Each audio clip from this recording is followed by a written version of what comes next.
The back gate of the warehouse swung open with a spine-chilling creak. Wind swept through the narrow hallway, carrying the musty smell of dampness, mixed with something strange, earthy, throat-burning, and slightly sweet like half-burned chemicals. A flashlight swept across the cracked brick wall, casting light on long black streaks that looked like scorch marks. Underfoot, a thick layer of dust covered everything, but here and there it had been disturbed like someone had passed through not long ago. No one said a word. They stepped lightly as if even their breath might awaken something lurking in the dark. At the end of the hallway, the beam landed on a small door, shorter than normal. Its handle gleamed strangely bright. Just beneath it was a thin scratch that ran down to the floor, a faint but unmistakable smear of blood. The kind left behind by a hand that tried desperately to open the door. Suddenly, the metal detector in the junior agent's hand gave off a steady beeping sound. Right after that, a deep, hollow noise echoed from below. A section of the tiled floor had been laid so perfectly it looked seamless, but with just a light touch, the dust slid away, revealing a sharp metallic edge. Everyone froze as the first tile was lifted. Underneath was a square metal plate tightly welded around the edges with a recessed handle and absolutely no record of it on any blueprint. One of them pulled out a phone trying to take a picture, but his hand was stopped mid-air. Stop. No light. If there's anyone down there, we just gave ourselves away. The air turned heavy, tight like a violin string about to snap. Max stepped forward. No command needed. No order given. He slowly lowered his nose to the hatch, took in a long, deep sniff, then backed away, his tail stiff, ears standing straight. He did not bark, but his eyes stayed locked on the ground like he was waiting for something to rise up from below. And that was the beginning of one of the most intense, nerve-wracking cases in the history of the Federal Investigation Unit. Max was no ordinary dog. He was not born to be a pet, and he did not grow up with gentle voices or meals served on time.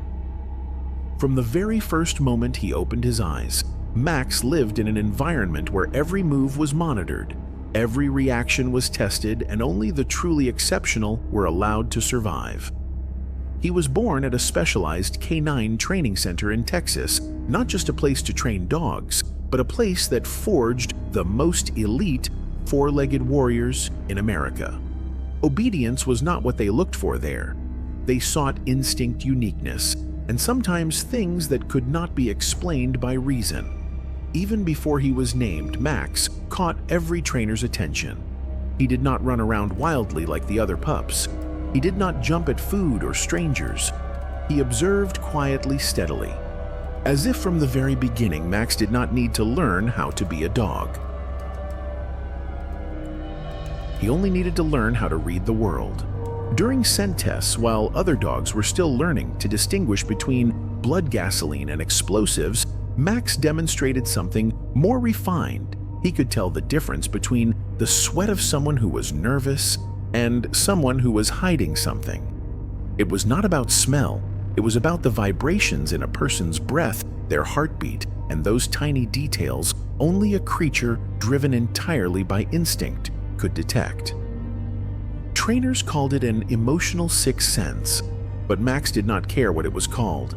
He just knew that when something felt wrong, he felt it deep and clear, a feeling that could not be mistaken, like the world around him changed color and something inside him whispered, "Stop. Something is not right there." Max's real career began one summer morning in the suburbs of Austin. A small house was engulfed in flames, the sky glowing red as if being devoured. Firefighters rushed in. Neighbors screamed and panicked.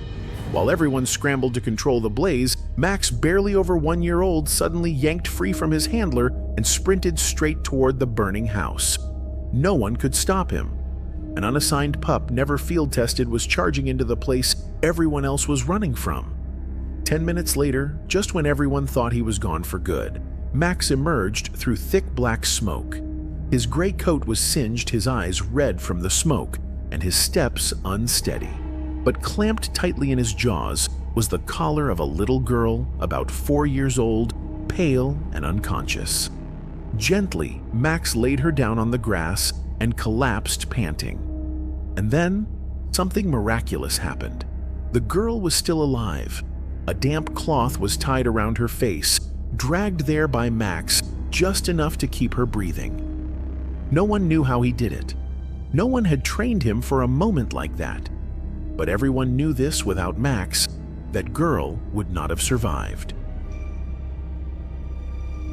The story spread like wildfire. People called him the fire dog, but the senior trainers understood something more. Max was not just a brave dog, he was something beyond that.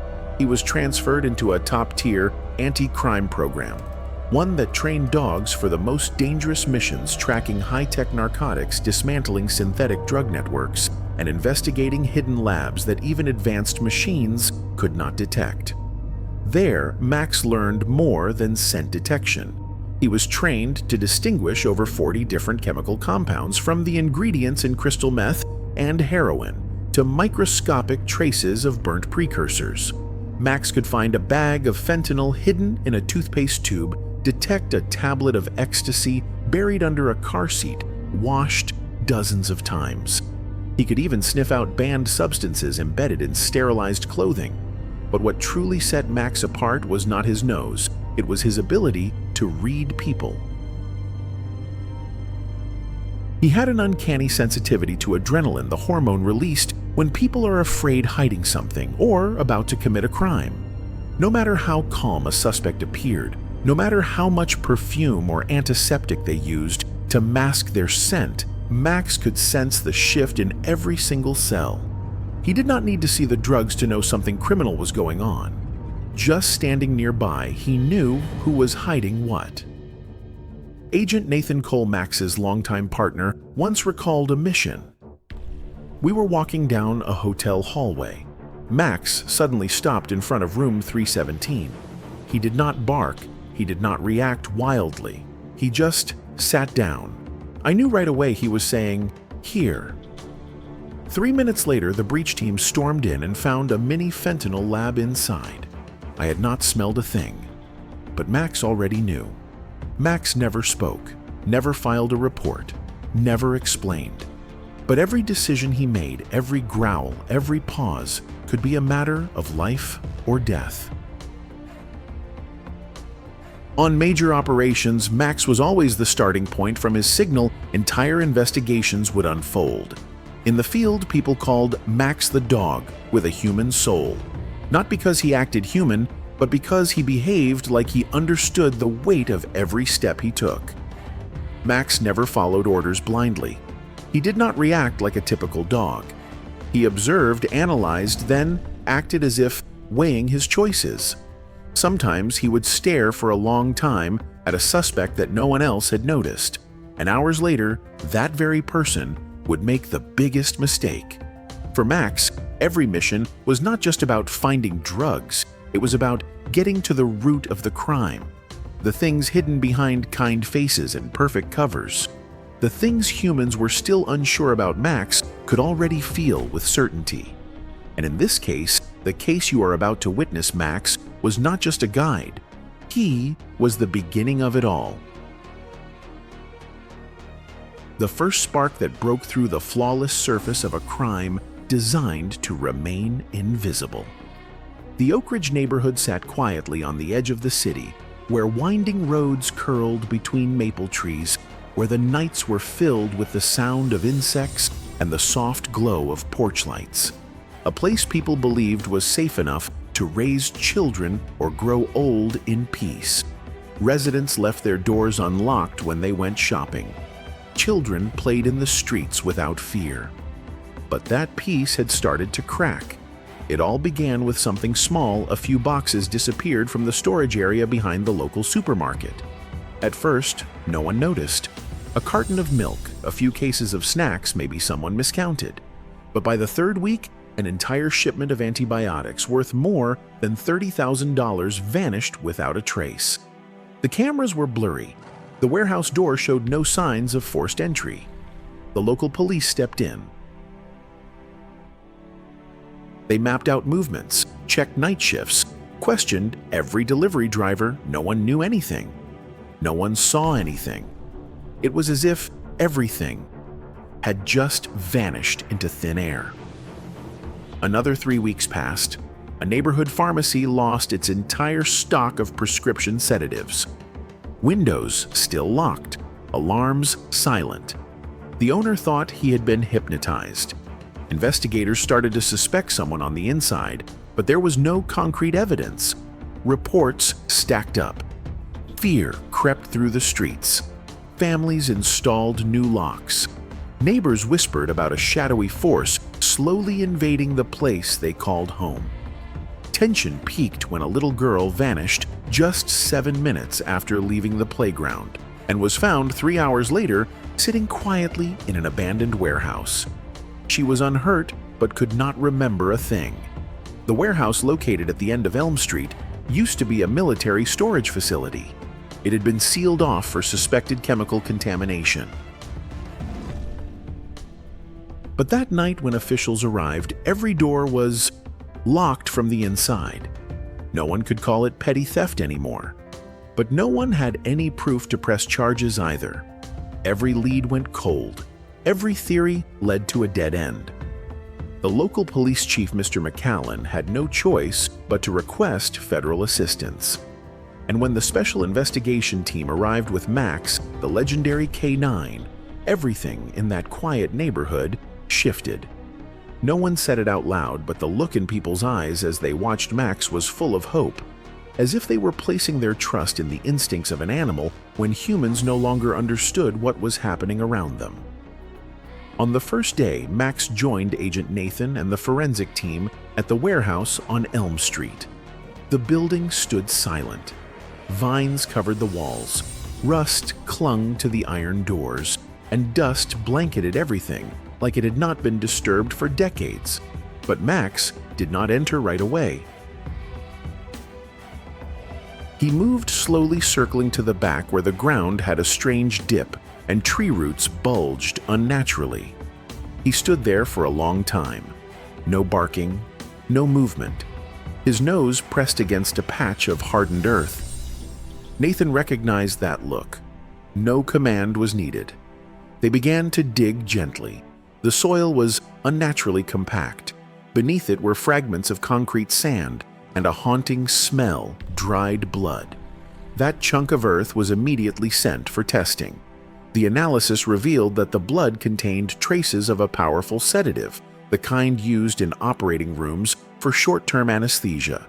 This drug had not been prescribed by any local pharmacy in the past 3 months. The issue was no longer just about stolen goods. Everyone realized the mastermind was not a common thief. He did not steal to resell. He took exactly what he needed: drugs, chemicals, equipment, and vanished into places no one would expect, using it for purposes no one wanted to imagine. Investigators began to split. One group believed there was a secret drug lab hidden within the neighborhood, disguised beneath old homes. Another group suspected an insider, a staff member, a police officer, even a retired doctor. Suspicion spread. No one trusted anyone anymore. But Max, since the day he sniffed that dried blood, would fall silent every time he neared the warehouse. No barking, no sign of distress, just standing there for a long time as if waiting for a familiar scent to return. And then one morning, just after the rain, Max pulled Nathan toward another side of the warehouse, where a wall looked like it had recently been repainted. A new chapter was about to begin. No longer a search for physical evidence, but a war against cunning concealment, advanced manipulation, and an invisible enemy using science, medicine, and the illusion of peace as a perfect disguise. From this point on, the case no longer belonged solely to the investigative team. It had become a challenge for Max, for humanity, and for anyone who had ever believed they were living in a safe neighborhood. While the team spread out to inspect every square foot around the old warehouse, Max did not follow the voices calling him. He was not in a hurry, Nor did he show any interest in the rusty doors or shards of broken glass scattered along the hallway. Max broke away from the group and quietly made his way toward a corner of the yard where a small flower bed lay, under a faded layer of dust left by time. There was nothing remarkable about it: a few pale lavender bushes, some wilting yellow daisies, and a border of old terracotta bricks, worn and lightly cracked. Anyone walking past would assume it was just a neglected patch of garden kept only for a bit of color among the gloom of the abandoned warehouse. But Max thought otherwise. He stopped, lowered his nose to the ground, took a breath, then another. He did not need a command or a voice. Just by instinct, Max knew something was wrong here. He began to dig, slowly, deliberately, claw by claw, right at a spot along the edge of the flower bed where the soil was darker than the rest and slightly sunken, as if it had recently been disturbed. Nathan, only a few steps away, immediately froze. He turned to look at Max. At first, it was just a glance of curiosity, but the moment he saw Max scratch a second time at the exact same spot, Nathan's face changed. No signal was needed. No word spoken. He stepped forward, knelt beside Max, and reached into the damp soil with his hand. The moment his fingers touched the flower bed's base, he felt something was off. The top layer of soil was unnaturally loose, soft wet, and artificially clean. There was no scent of fertilizer, no smell of decaying plants. Instead, there was a faint, unmistakable scent, one that only someone with experience at chemical crime scenes would recognize. It was the smell of bleach, not the kind used for bathrooms, but the kind used to erase evidence. A scent of fake cleanliness, cold, precise, and alarming. "Get the forensics team here now," Nathan said urgently into his radio, his eyes never leaving the spot Max had dug. Less than an hour later, a team of technicians arrived. Using specialized tools, they carefully removed the soil layer by layer with the precision of surgeons excavating a buried body. The top layer was rich, loamy soil. The second layer, concrete mixed with sand, had clearly been poured recently and had not fully set. One technician examined its composition and nodded. No more than a week old, but what truly stood out was what lay beneath the concrete, a dark, compacted square of soil with edges sharply defined. There was nothing buried in it, but the shape revealed that something had once been there, a container, a safe, or perhaps a highly specific piece of equipment, then removed after it served its purpose. Max stood silently behind them, eyes locked on the patch of earth as it was slowly revealed. He did not bark. He did not step closer. He just stood still, ears upright, body tense, waiting for something to rise from the ground. For Max, this was not the first time he had discovered a place where death had once been buried. But this time, his gaze held more than alertness. There was something almost like anger. The soil sample was sent for analysis that same night. The preliminary results stunned the entire team. Mixed into the dirt were chemical traces derived from pseudoephedrine, a primary precursor in the synthesis of methamphetamine. Even more concerning was the presence of isosafrole oil, an extremely rare compound, typically found only in makeshift boiler-style labs, mobile labs that could be dismantled, transported, and reassembled anywhere within a few hours. In other words, what had been buried beneath that flower bed was not just a trace, it was the first key to uncovering an entire network of sophisticated criminal activity. It was not a dump site or a spot for leftover construction material, as many might have assumed. In truth, it was part of a mobile drug lab designed for rapid assembly, silent operation, and quick escape before any surveillance systems could catch on. But what troubled Nathan was not just the complexity of the setup. It was the haunting question in his mind. Why a flower bed? Why place a drug lab in the heart of a neighborhood where children played, where people jogged every evening, where everyone thought they were perfectly safe? The real question was not just who was behind it. But why would he dare to exploit the trust of a community to hide something so vile?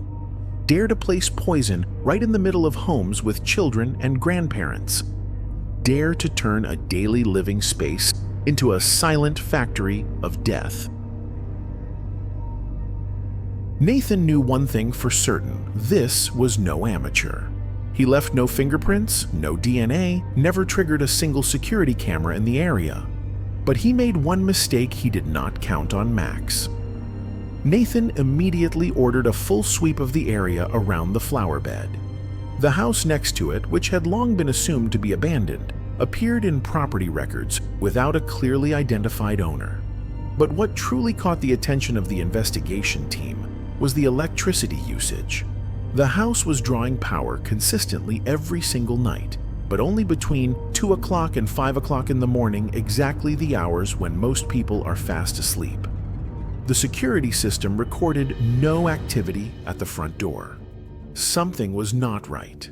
Someone was living in or operating out of that house without ever using a normal way in or out.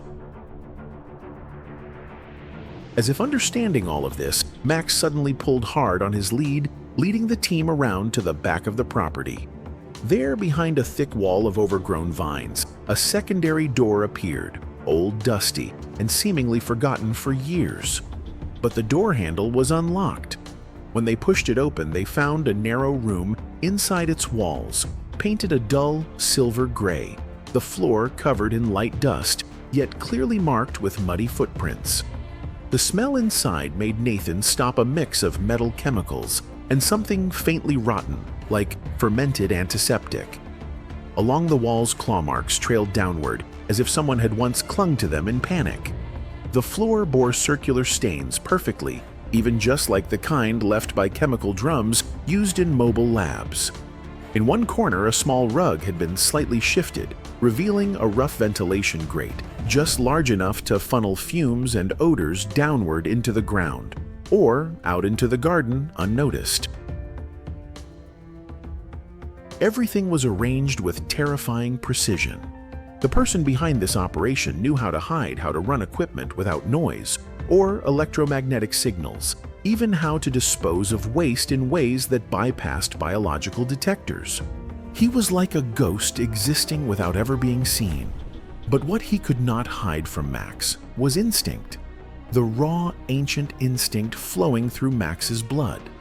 From the moment he dug into that flower bed, the layers began to unravel. The tracking team started tracing the chemicals they had found.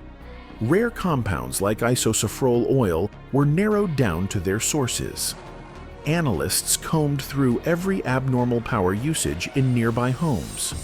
Thermal scans revealed strange nighttime temperature spikes right in places officially listed as vacant. And while the investigators were still decoding the puzzle, Nathan and Max kept pushing through the shadows of a growing web of lies. Every tiny detail, a scratch on the wall, a brick that looked newer than the rest, a light bulb removed from inside the warehouse, might be a clue. This was no small operation, and whoever was running it was not working alone.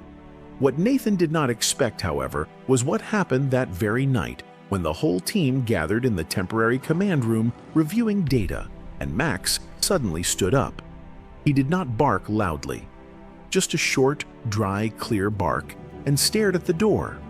A man had just entered well-dressed, holding a box of cookies, introducing himself as a neighbor wanting to support the investigation. But Max never broke eye contact.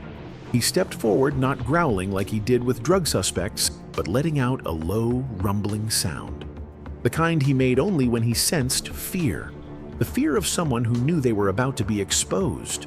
And Nathan understood everything they thought they knew about this case was only the surface of a dark iceberg now rising from beneath the ground. The game, the real one, had not even begun. That night, a light rain fell. The ground was damp wind rustling through bare branches like a neighborhood sighing in its sleep. In the flickering light of flashlights and geological scanners, the investigative team stood silently around the garden, where Max had once scratched the earth. Since that encounter with the friendly neighbor who triggered Max's response, no one believed this was just a routine investigation anymore. Everyone knew something deeper, more dangerous, and absolutely critical was buried under that soil. Subsurface scanners confirmed it beneath the layer of concrete was a hollow space box shaped about 10 feet long and nearly 6 feet wide, or approximately 3 meters by 2 meters. A perfect size for a hidden basement, yet there was no obvious entry. A group of technicians began removing the bricks lining the flower bed one by one, with surgical precision cutting through the cement without damaging the structure beneath. After 3 hours, the sound of metal scraping metal rang out. A steel hatch covered with a thin layer of concrete appeared beneath. It had a recessed handle designed exactly like a sewer cover. Nathan bent down, brushed his hand along the hatch's edge, then looked at Max. No signal was needed. Max stepped forward, sniffed lightly, then paused. 1 beat, 2 beats. Then he nodded by crouching low, ready to descend. The team understood what lay below was no longer speculation. It was undeniable truth. When the hatch opened, a cold, acrid wave of air rushed upward. The smell of rusted metal burned plastic and a trace of acid instantly familiar to anyone who had ever raided a chemical lab. Max stepped back half a step, then proceeded downward, ears raised, paws, steady on each rung of the rusted iron stairs. The chamber was about 13 feet deep, or roughly 4 meters. When the flashlight beam hit a narrow but meticulously built space, came into view a long room with soundproofed walls, a low ceiling, no windows, and a single vent running straight up to the hidden grate under the rug. On both sides were steel shelves holding glass jars, test tubes, mortar and pestle sets, and dozens of small Ziploc bags filled with unidentified white powder. In the center stood a work table stained with burns and still reeking of solvents. Nathan followed Max inside, scanning every detail. He immediately signaled the team not to touch anything. One technician took an air sample. The results showed toxin levels above the safe limit, but only enough to cause dizziness in an untrained person, not death. This was not an industrial drug production lab. It was a quality control station or a dosage mixing room used to prepare substances before packaging. What was more terrifying was that the underground chamber did not just contain lab equipment. At the far end, a small steel door led into a secondary compartment. The room was only about 32 square feet or roughly 3 square meters, but what was inside made everyone freeze. Mounted on the wall was a series of small monitors connected to a hidden camera system. There were at least 8 different camera angles covering inside the warehouse down the residential alleyways, even one lens pointing directly at the children's playground. The footage was wireless, stored locally, and had a transmitter for sending data externally, but it had been disabled. Whoever had operated this chamber was not just producing, he was watching.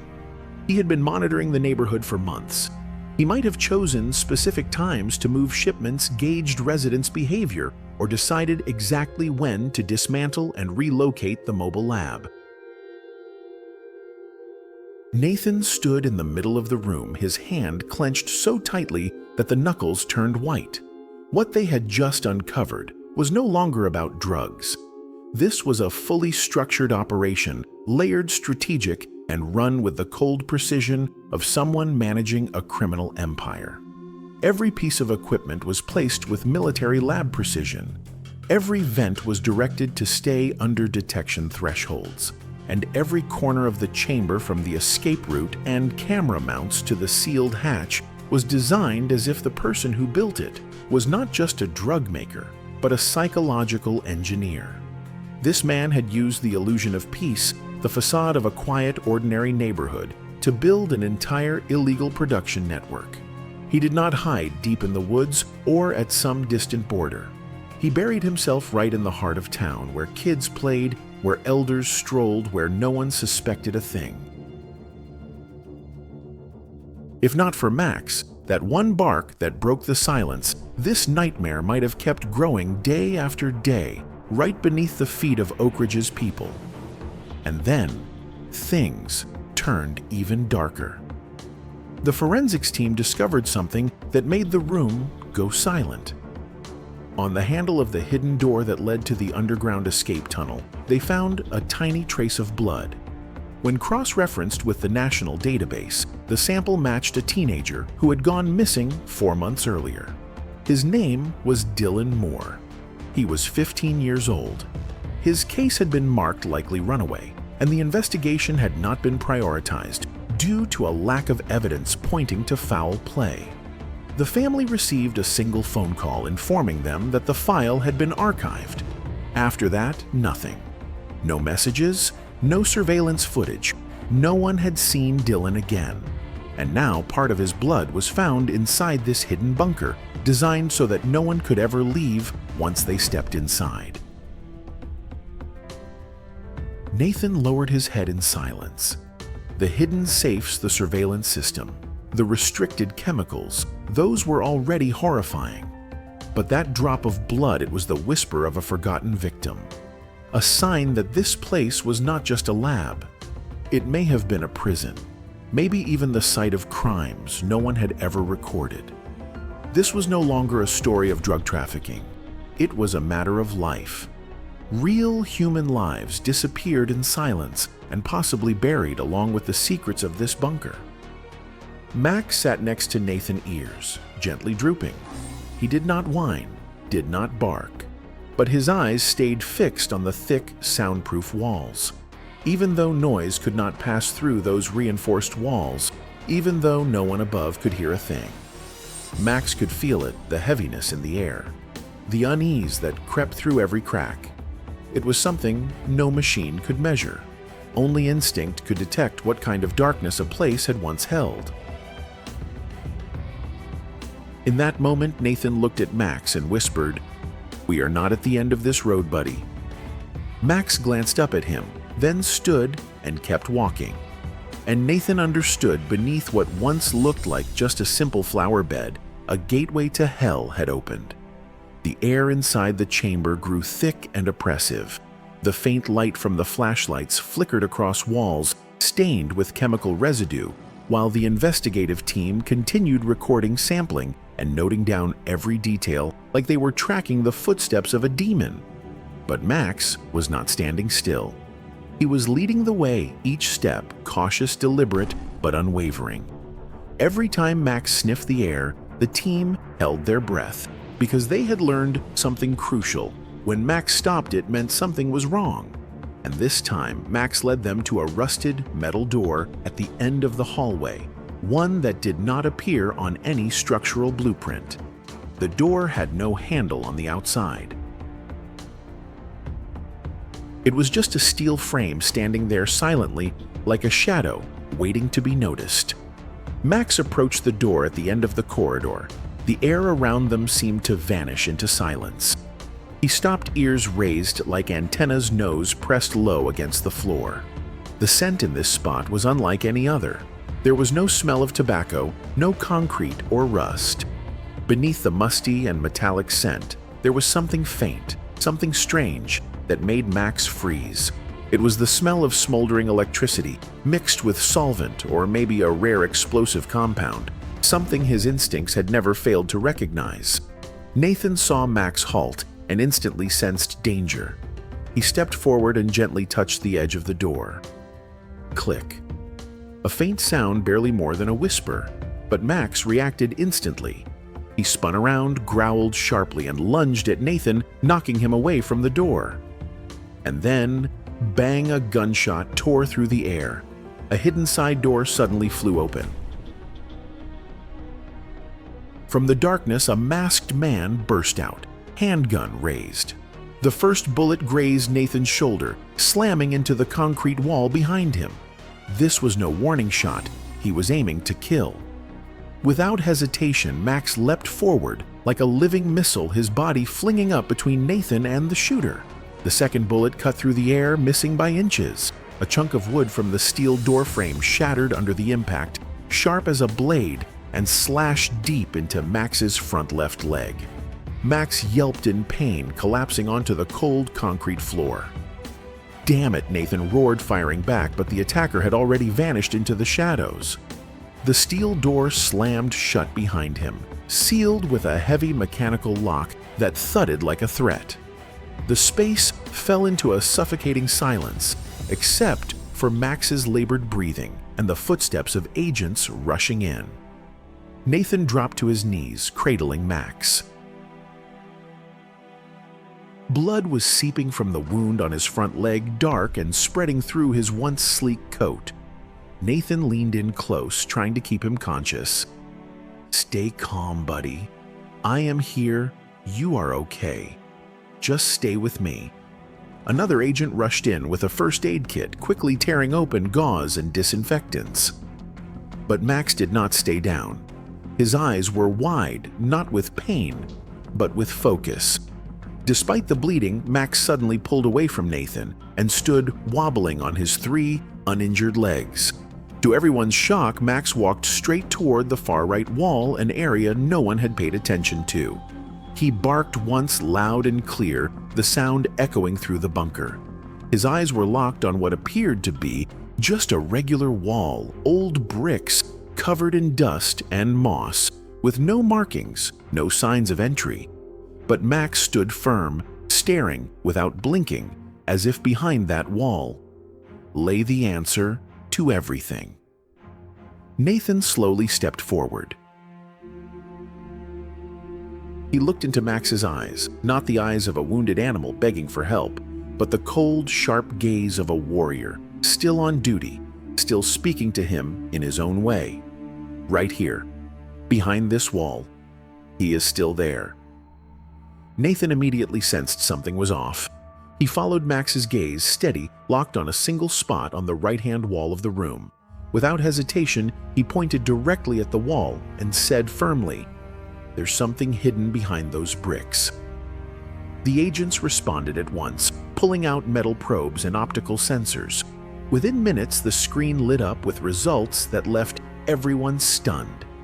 Inside the wall was a hollow rectangular space, horizontal, about 5 feet from the ground, or roughly 1.5 meters, and its dimensions matched exactly a safe. Max, though, still bleeding from his leg, stood up and limped toward the wall eyes, fixed and unblinking. Without a word, Max's presence alone was a silent command. No one was to look away from that wall. The tech team began dismantling the bricks. The first hammer strikes echoed sharply, pieces of masonry falling under the dim flicker of flashlights. With each hit, the tension grew like drum beats thudding in their chests. And then, as the final layer of cement came off, everyone held their breath. A massive safe was revealed, thick, steel-plated, layered with 4 levels of protection, combining electronic and mechanical locks. This was the kind of vault used in national-level secure facilities or places where the leakage of a single document could bring down entire systems. Nathan looked at Max, then gave a small nod to the tech crew. Open it. Unlocking it was no simple task. An hour passed in uneasy silence. Meanwhile, the tactical team had contacted headquarters to secure the entire Oak Ridge perimeter and trace the electronic signal of the man who had fired the earlier shot. He had escaped the bunker, but was still within the dragnet, and very likely watching them in return. No one said it, but everyone knew once this safe opened, there would be no turning back. The final click rang out soft, but echoing. The vault door creaked open slowly. Inside, there was no money, no gold, no drugs. Instead, there were thick stacks of documents, each one bound in leather, coded, meticulously organized, and labeled. Nathan pulled one out and opened it. His eyes locked onto the first page. This was not some obscure cartel ledger. It was a list of names, organizations, addresses, transaction dates, amounts of money, digital account numbers, all handwritten, embossed with seals. Each document had a unique identifier linked to global drug manufacturing and distribution operations. Max let out a low growl, urging Nathan forward. He flipped through more files. Names of international drug lords emerged, men known to the world's top intelligence agencies, only by aliases. But here, their real names were written. Real addresses, real travel records, shipment volumes. Even family members and known associates in the United States. Figures tied to politics, to business, to supposedly untouchable circles, all quietly cataloged inside a hidden vault beneath a peaceful suburban town. And every path led to one place, Oak Ridge. There was no doubt now. This underground lab was not just a secret production site. It was a command center, the brain, the nerve center, that directed and controlled an entire global drug trafficking pipeline from manufacturing to distribution, money laundering to bribery. This was the place where decisions were made: who would live, who would die, who could operate, and who had to disappear. Nathan's hands trembled as he turned to the final file. At the bottom of one list under confidential meeting records was a fresh fingerprint, still visible as if left only hours ago. That fingerprint matched the man Max had growled at, not because of drugs, but because of fear during the team briefing earlier that day. He had shown up posing as a helpful neighbor, smiling, polite, holding a box of cookies. But now, he stood revealed not as a helper, but as the mastermind. Just then, a blaring alarm sounded from the bunker entrance. The motion sensors had been triggered. Red lights flashed in rapid succession, accompanied by the piercing sound of a reverse intrusion alert. He had come back, not to escape, but to erase the evidence. Nathan spun around, Glock raised by instinct. His eyes scanned the thick darkness, breath slowing. Behind him, Max, still bleeding, stood firmly in front of Nathan, head-low eyes locked on the hallway exit. This was no longer instinct. This was choice, a conscious decision. This time, they were not unraveling clues, not digging through layers of lies. This was direct confrontation. The war had officially begun. As the alarm continued to wail, Max positioned himself between Nathan and the hallway. Though wounded, his gaze burned straight ahead, as if waiting for the final enemy to step forward. But he never did. The man knew he had lost not to weapons or surveillance, but to something money could never buy: the loyalty of a four-legged soul. After nearly 2 hours combing through the entire scene, the task force found no more traces. The contents of the safe were encrypted, secured, and transferred to the Federal Security Center. The ringleader was apprehended at a gas station 4 miles away, still wearing the blood-stained shirt from the bunker firefight. The organization was completely dismantled. And while everyone celebrated the victory, Max, the dog who led justice through the darkness, lay on the cold concrete, breathing heavily without a sound of pain. Max was rushed to the veterinary hospital that very night. Surgery took over 3 hours. The deep gash in his front left leg had severed part of the tendon, and the trauma shock nearly took his life. But Max did not give up. He survived just as he had fought, silently, persistently, never asking for applause, only wanting to see the ones he protected safe. For the first 2 days, Max lay motionless in intensive care. The task force members took turns visiting him, bringing small gifts, bones, old toys, even a photo of Max leaping through gunfire to shield Nathan. The first to enter was Nathan himself, trainer partner, and the one Max had always looked for upon waking.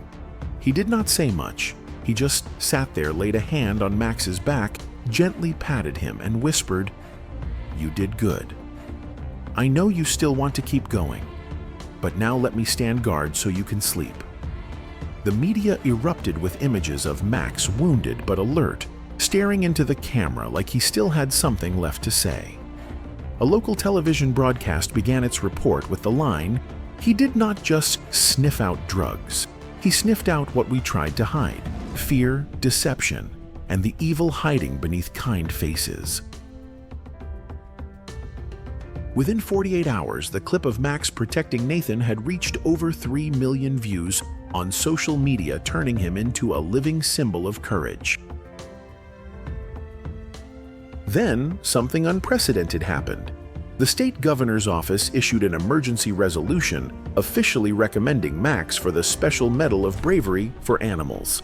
It was the first time in the state's history that a service dog was nominated for this prestigious honor, usually reserved for officers who sacrificed their lives in the line of duty.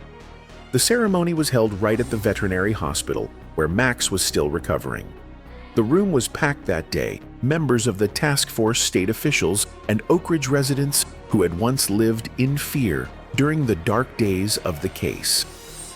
Max was carried out in Nathan's arms, wrapped gently in the deep blue blanket of the Special Ops team, a symbol of resilience and loyalty.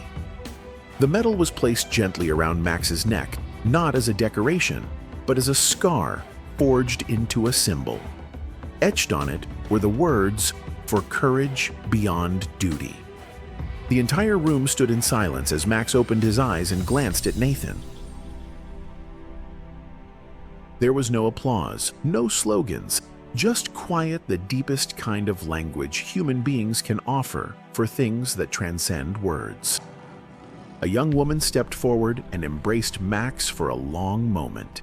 She was the little girl Max had once rescued from the fire years ago. Now she was a veterinary student, the very one who had cared for Max during his recovery. Her voice trembled as she said, "You did not save me just once, you saved me twice. And from today, I want to live in a way that is worthy of both."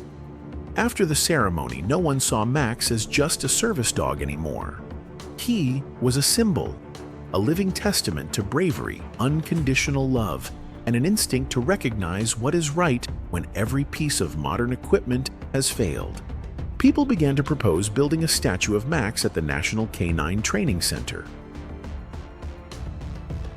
Some wrote to the Department of Justice requesting a new protocol be named in his honor, the Max Protocol, to represent the role of emotion and instinct at the heart of technical decision-making. But for Nathan, things were simpler. When a reporter asked what he thought about the glory Max had just received, Nathan gave a soft, almost bittersweet smile and said, "All I want is to wake up tomorrow morning, open my eyes, and see him still breathing. That's enough." And every morning, Max still breathed.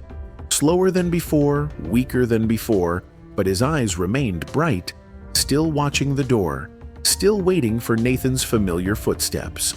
Still Max, the four-legged warrior, the silent soul of justice. He might no longer leap into raids, but his name was already etched into a new chapter of investigative history. He did not need to speak. He did not need permission. He only needed to be there. And so Max lay there, not needing to fight again, not needing to prove anything. Just breathing was enough to make the world bow its head. 1 month after the ceremony, Max was officially retired. No more training, no more assignments, no more commands to follow. But Max still chose to stay with one person, Nathan. They had lived side by side through every pursuit, every mission, every brush with death. So now, with it all behind them, Max leaving the Canine Center to live in Nathan's small house by the woods felt like the most natural thing in the world. No paperwork, no signatures. Nathan simply said, "He chose me, and I will never leave him." Nathan's house stood at the end of a dirt road near a grove of red maple trees in the fall, with a yard wide enough for Max to stroll around each morning. His leg had healed, though the cold still made him limp a little more. But Max was never discouraged. Each morning he would sit on the porch with Nathan sipping coffee. Nathan read the paper. Max watched the falling leaves and occasionally glanced sideways at his old partner, as if still guarding the world, even when he no longer had to. At night, they would lie together on an old worn-out sofa, the kind that creaked a little every time one of them shifted. The room would be quiet, lit only by the soft glow of the television, as it played reruns of the Oak Ridge investigation, the case that had changed everything. Every time the footage showed Max launching himself in front of gunfire to shield Nathan, Nathan would instinctively tighten his arm around Max's shoulder. It was not a dramatic gesture, just a subtle reminder of a bond that had been forged in fire. Max, now older, would often fold his ears back and squint his eyes with a calm, almost amused expression. It was as if he was saying, "That's old news. I've done my part. Let me rest now." No bark, no wag of the tail. Just a quiet, peaceful presence. Even after all the missions had ended, even after the uniform had been hung up for good, Max never really left the field because he had become a part of the memory, a permanent piece of the story. His legacy began to spread. Police academies, tactical training camps, and even military institutions started teaching his story as part of their curriculum. Max was no longer just a dog. He was living proof of something greater, of what it means to give everything without asking for anything in return. He became a symbol of loyalty, intuition, and a kind of silent courage that machines could not measure and humans could barely explain. They called him a living legend, the greatest canine warrior the state had ever known. But to Nathan, Max was never a symbol. He was not a name in a training manual or a story told to inspire new recruits. Max was a friend, a companion, a constant presence in Nathan's life. He was family, a part of Nathan's soul that no one else could ever replace. Many people would ask Nathan, "What is it like to live with a legend like Max?" And every time Nathan would simply smile and say, "I don't live with a legend.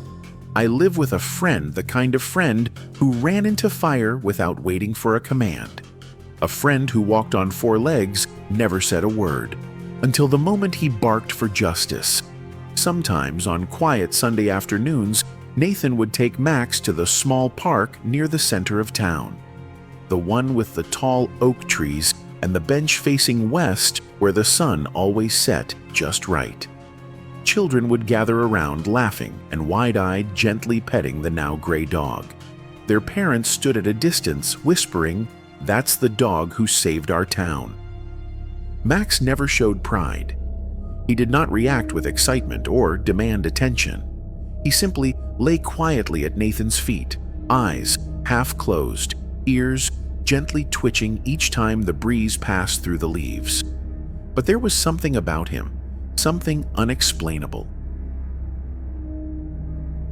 Anyone who sat near him, even for a few minutes, walked away with the feeling that they had been in the presence of something much larger than a dog. Not strength, not power, but peace. A rare kind of peace earned through sacrifice, soaked in pain, and carried with grace. That year, as the trees shed the last of their amber leaves, Nathan received a letter from Oak Ridge High School.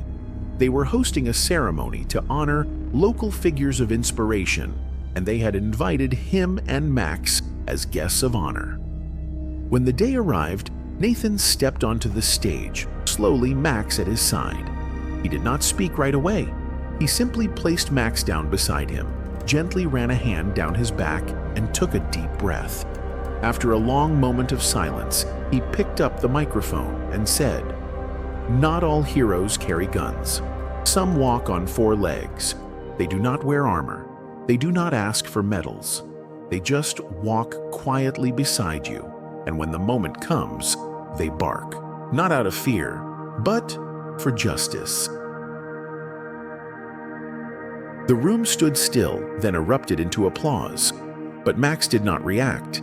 He just looked up, calm, curious, his eyes full of quiet understanding. He might not have known the meaning of the words, but he felt the weight of that moment. And as if answering the energy in the room, Max let out one soft bark, low, clear, and sure.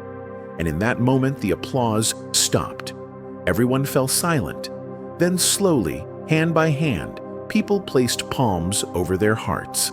Some bowed their heads, and in that silence something deep and lasting was felt. That was how a warrior should be remembered. The entire room rose in applause. Max looked up. He did not fully understand what was happening, but he felt the energy in the air, and he knew it was for him. And as if by instinct, he let out a single bark, soft, deep, but clear. That one bark stopped everything. The room fell silent. Then one by one, every person placed a hand over their heart and bowed their heads. That is how a warrior should be remembered. Max lived through 3 more winters. Each year his steps slowed a little more. His eyes dimmed just a bit, but his heart never changed. He still walked beside Nathan every morning, still sat at the porch when a car passed by, still lay beside Nathan's bed every night. Until the very last day, Max never left his post. And when that moment came on a gentle spring morning with sunlight spilling across the porch, Max let out a long, quiet breath, laid his head in Nathan's lap, and closed his eyes. No whimper of pain, no resistance, just a warrior, finally at rest.